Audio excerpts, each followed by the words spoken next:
Let's talk for a moment now about demographics. In 4 years, Hispanics will be the largest population in Texas, outnumbering all others.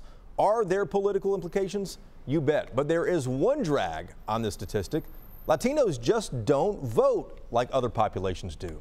Ross Ramsey is in Austin for us, the co-founder and executive editor of the Texas Tribune. Good morning to you, Ross. Hey, how are you? We're doing well. You know, Democrats like to count on Hispanic support. Republicans have tried to make inroads there as well. As a majority, will Hispanics carry much clout? And if so, which party might benefit? You know, the Republicans think that they can make some inroads with Hispanics. The Democrats have always counted Hispanics in their corner, at least in the last 40 or 50 years. I don't think that's guaranteed, but right now that's how Hispanics have been voting. As you said, the population between Hispanics and whites is more balanced than the electorate is. Right now it's a more white electorate.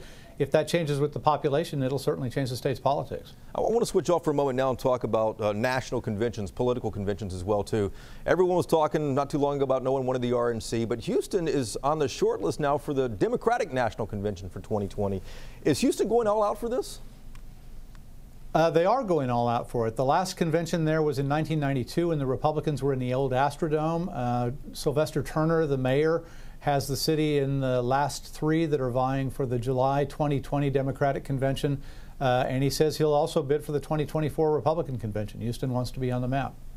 So no one wanted Republicans for 2020, it sounds like, but 2024, the mayor says he might go for it? Right. So they had a Democratic convention in Houston, then they had a Republican one. They're going for a Democrat one, a Democrat convention first, and then a Republican convention again. They want it all. Houston is being bipartisan. Ross, back to you in a moment. Thank you very much.